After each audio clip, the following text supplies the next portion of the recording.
Hi, I'm Erica. I'm Hey, Lauren Garrison. Lauren. And I'm Brittany Plumley. Hey, Brittany. Tell me a little more than that. So, where are you all from? I'm from Fort Mill, South Carolina. So am I, Erica. Nation Ford or Fort Mill? Which one? I'm sorry? Which high school? Nation Ford, Fort Mill? Oh, Fort Mill. Yeah, Erica and I actually went to high school together, so we're Okay. from the same town. And Lauren, how about you? I'm from Lexington, South Carolina. All right, Lexington, one, two, three, four, five. One. Lexington, one. Lexington, River Bluff, Gilbert, Pillion, or White No? River Bluff, you know your Oh, South Carolina schools. I know my South Carolina schools. I do. So that's great. So it's good to see all three of you. Good to see you. All right, let's have some conversations. I'm going to try not to say I don't know too much, okay? Seems like that's been my answer to all of the questions as of late. First, we wanted to give a little bit of background on the advanced team. So the Riley Institute Advanced Team is a group of Furman University students interested in government, politics, and public policy. And while we're home over the summer, we are inviting Riley Institute speakers into our own homes to get their unique perspectives on COVID-19 and how it's impacting various sections of people's lives. Today, we're joined by Dr. Russell Booker, who is the superintendent for Spartanburg School District 7 here in South Carolina. Dr. Booker will be retiring from his position on June 30th, but he spent a great deal of time these past few months addressing the changing needs of students during the pandemic. He's spoken on Furman's campus before as panelist for the Riley Institute's Straight Talk series, and we're glad he could join us today. Yeah, Dr. Booker, we just want to say thank you again for taking the time. We hope that you've been staying well and safe during this crazy time, like you said, a pandemic, and obviously everything else that's happening in the country right now. So thank you for taking the time to speak with us today. And thank you guys for staying engaged in this manner. All right. All right, so are you ready for questions? I think so. All right, I'll start. Spartanburg District 7 has received numerous accolades for the strides it has made under your leadership in improving the educational opportunity and outcomes of the students in your district.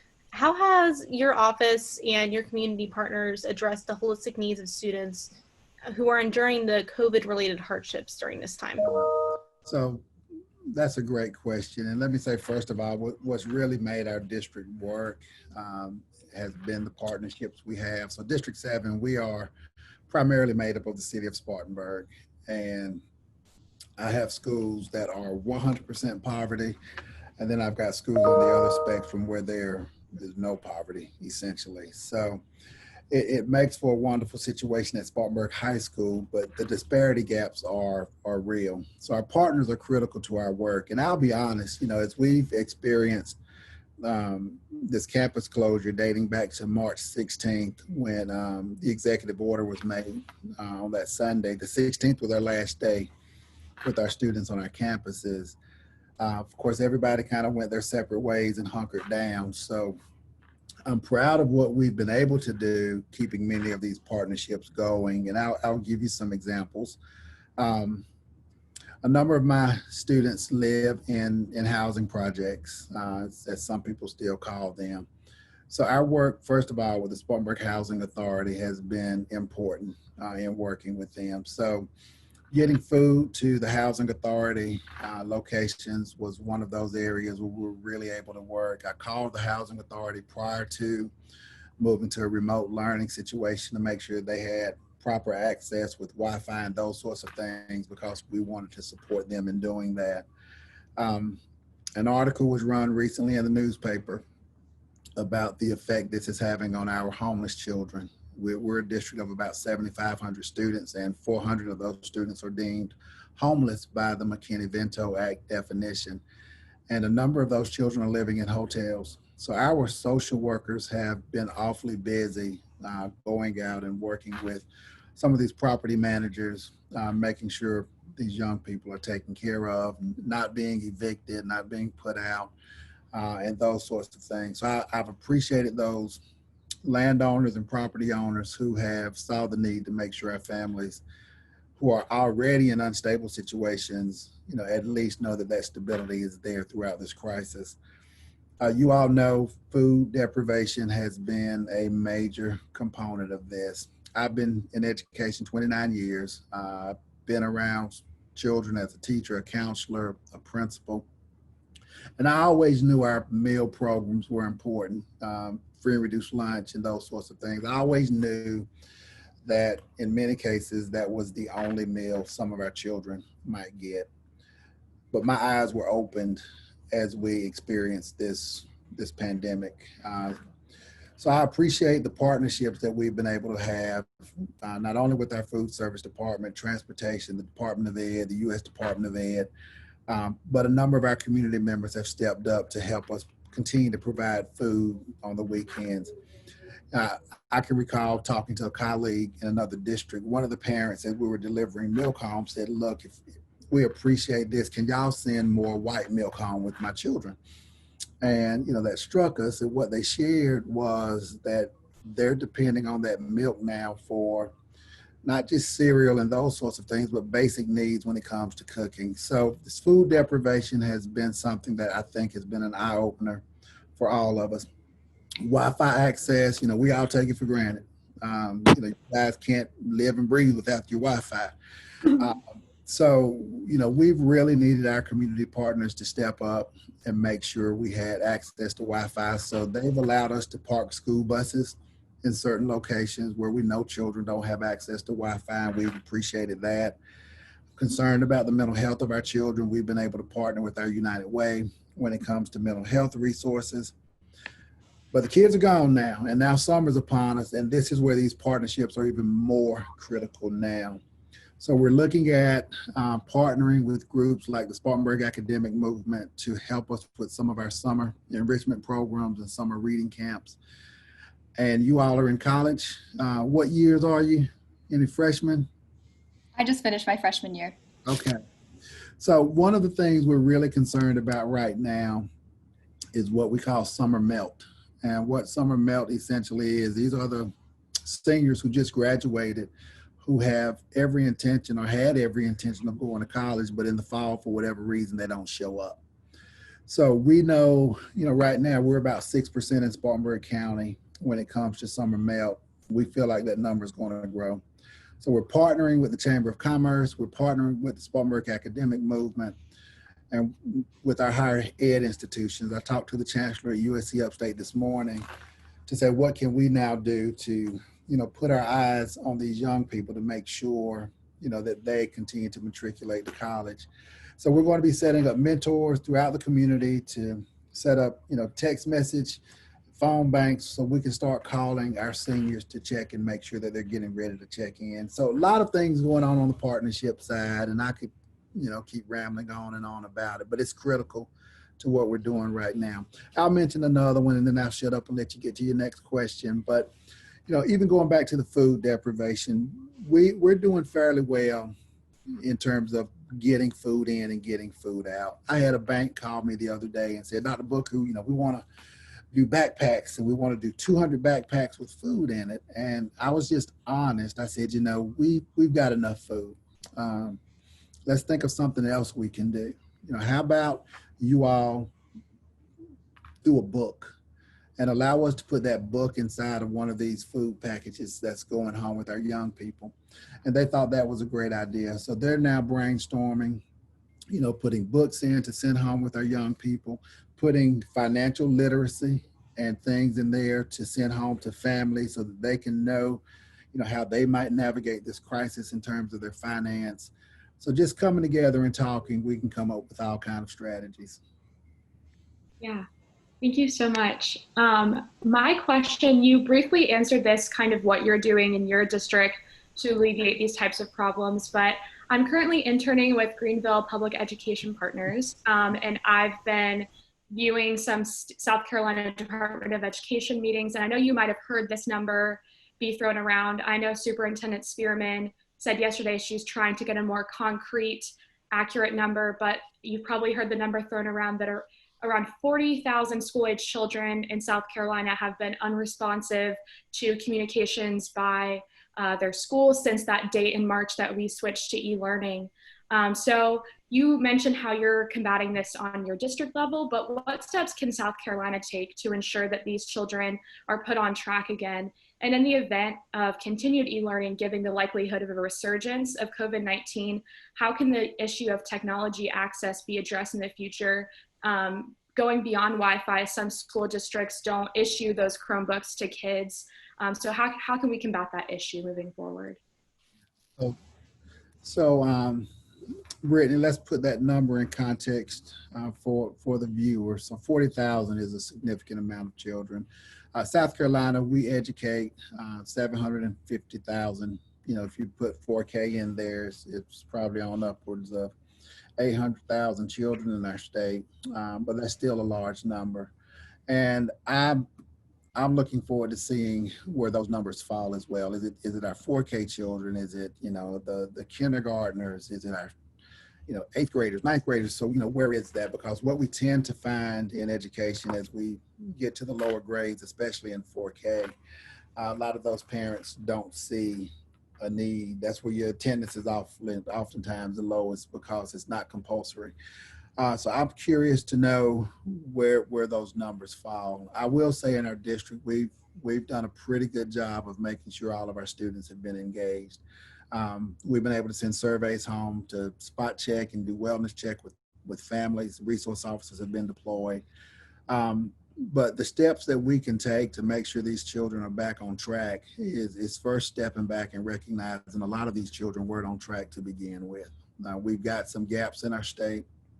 You know, some of that, you know, areas where we just, you know, need to continue to grow as a school system. But a lot of that, quite frankly, has to do with the fact that we've got some areas in our state and in our communities where we hadn't addressed some of the basic needs. And this pandemic, I hope, has finally helped open the eyes of our community to see that, you know, some of these systemic barriers are real. And it's created these gaps. Now, what's happening now is being exacerbated. And I look at children who are already behind where there was a gap, and children who might be in my family, my sons, who there's going to even be a gap there because the learning has been so different. But where that gap might have been here with our children, I think it's even wider now. So how do we address that? One, we can't look at this, you know, in a very small, you know, microscopic way. We've got to look at the bigger picture, and I hope we'll commit as a state to doing that. So how? First of all, we've got to have access for our children. There are some districts, as you mentioned, who were able to send technology home, whatever that might be, whether it's Chromebooks or you name it. You know, our district, we're one-to-one. We've been a one-to-one district for 7 years now. Every child in this district has a MacBook Air laptop, and they know how to use the technology. So that wasn't too big a leap for us when it was time to get this technology out to our young people. But there are some districts where they don't have that technology, period. So what ended up going home were packets of material. And, you know, parents, you know, they were hunkered down. So I know in many cases, it's been difficult for kids to learn that way. So, you know, technology is not a fad, it's a moral imperative. So we need to make sure as a state that you've got this technology in your homes. We've got to stop saying, you know, technology isn't the answer. It's not the answer, but it is an essential. You know, ask people right now who need telehealth. You know, people right now who need to be able to put their eyes on children. My mama finally had to come around to FaceTime if she wanted to see us, and we finally got her there.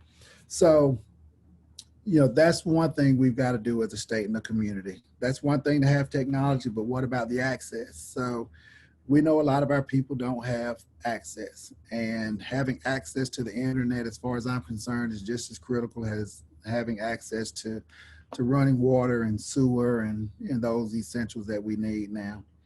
The state will be looking at doing some things to help to get our students back on track. It's not going to happen this year. It's going to take time for these gaps to close. You know, I know Superintendent Spearman right now is really working on trying to bring about 5 additional days to bring our children in early. We're going to have to do a lot of assessing to see where they are right now. So yeah, I think that will be a beginning. And then this summer, we're going to be awfully busy, trying to figure out how to open school. We'll talk about that in a minute, but even more importantly, how do we start addressing some of these gaps that we know have increased? Thank you. So, on the note of reopening schools in the fall, or whenever that happens, what are some of the biggest challenges that school districts face with social distancing measures? So, for instance, the issue of bus transportation seems a very clear hurdle. What other challenges rise to the top? Yeah, so you're right. Transportation is a big hurdle, and for people who might say, "Well, why is that an issue?" I doubt we're going to be able to sit 3 children to a seat and bring them to school. In a district like mine, the majority of our children ride a school bus, so that is essential to them even getting to the school. But there are simple things. You get into the building, then how do we address social distancing? It's easy enough for you all to walk into a Starbucks and they've got the dots on the floor, and you stand here. But when you talk about getting children out of a car, into a building, into a classroom, those challenges are quite difficult. How do we feed our children next year? You all know when you were at River Bluff and at Fort Mill High, that cafeteria is pretty busy, pretty crowded. And so how do I bring 600 students into a cafeteria at Spartanburg High School now? I doubt we do that. So now we move into you're bringing your own meals, we're eating in classes, we're boxing lunches up every day. Large gathering spaces. So assemblies, what happens with those now? Field trips, what happens with field trips now? The big discussion taking place today among school districts, because we've gotten some guidance from the South Carolina High School League. Did any of you play sports? So now the deal is, how do we handle athletics? How do we handle band and orchestra and chorus? But athletics is the one that's in front of us right now. So you're going to see in the next couple of weeks, students starting to go back to their campuses and take part in sports. Small groups of 10 gathered in different places. You can't have them all on the same field. So if you've got 3 fields and you've got 30 opportunities with children. So even those sorts of things and how that looks now, I don't think people understand the cleaning aspect of this now. When I walk out of this office every day, someone disinfects this office. I had a meeting in a fine arts center yesterday, our last board meeting, Tuesday rather, and people don't know, as soon as everybody left that meeting, we were socially distant, but I had to have custodians working overtime to come in there and disinfect that entire center. So the cleaning and the cost of cleaning and the time that's associated with cleaning and doing it right, all of those things are going to be, big challenges for us to overcome. And the other thing I would just mention, quite frankly, people are fearful. Parents are fearful. Do I send them back? Do I don't send them back? Children are fearful. I've got staff members, we all do, who may have underlying conditions, whether it is a 3-month pregnancy, whether it's I just finished undergoing chemo, or my spouse is dealing with cancer right now, or whether I have lupus. And so you've got fear with those things. And unfortunately, y'all, it's become political. Do I wear a mask or do I not wear a mask? So even having to manage all of those types of issues as a school system are things that superintendents and teachers and administrators are going to have to be prepared for. And if y'all want to ask me any questions specific to any of those things I shared, or how do you do that, or have you thought about this, feel free to ask me those things. It doesn't have to be anything that you sent me in advance.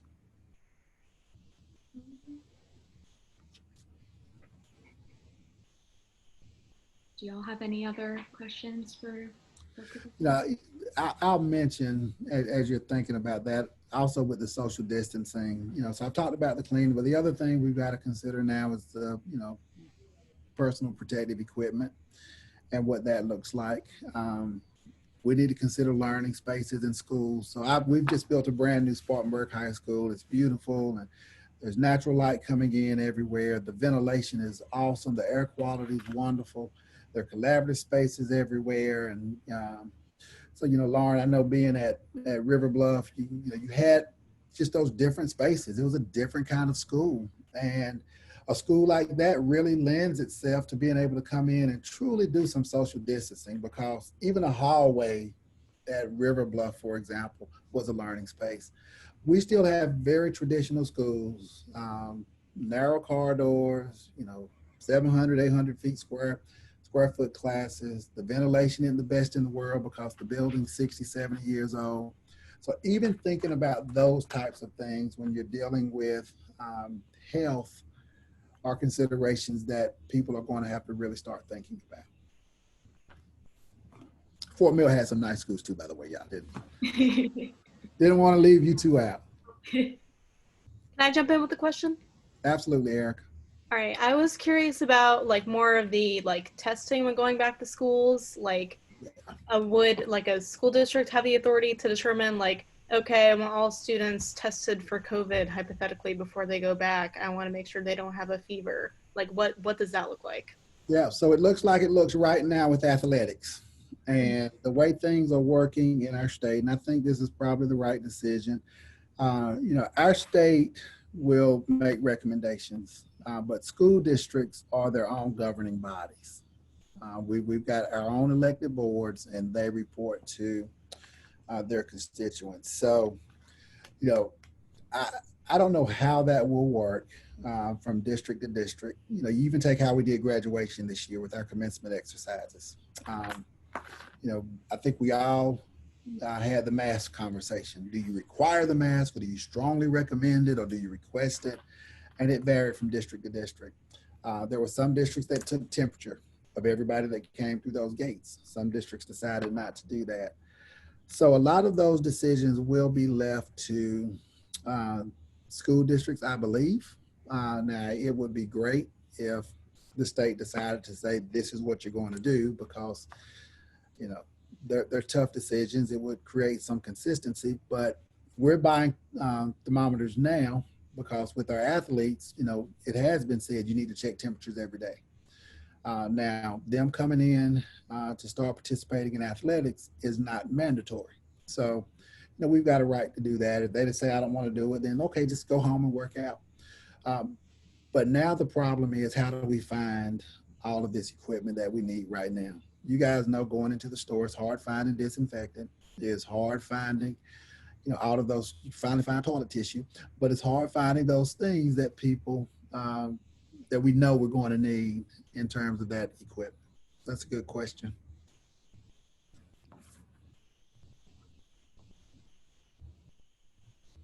Briefly going off of that, how has the collaboration been between school districts and the state government? Is it more the school districts are talking to the state representatives and state senators within their district, or they're trying to contact people within the governor's office, trying to contact district attorneys? So it's a good question. It's a little bit of all of the above. What I'll say to start with, I've been proud of our state. We've got a small state. I think that's the beauty of South Carolina. All 82 school districts, we all know one another well. We get on calls just about every week. And we're fortunate to have a state superintendent who joins us on every last one of those calls. We submit questions in advance. She comes on, we talk these things through. And oftentimes she'll do that following one of her meetings with the governor's office. So that collaboration has been there. The 7 districts in Spartanburg, we talk 2 or 3 times a week with one another because we're trying to stay consistent. There hasn't been a lot of contact from our end when it comes to our state legislators, but we're certainly working closely with our local people. Every Friday, I've got a call with a group here. It includes the city manager, the county manager, someone from Spartanburg Medical Center, our nonprofits, our foundations, our chamber president, and we all come together, one, just to see how are you doing, how's it going, what's been hard.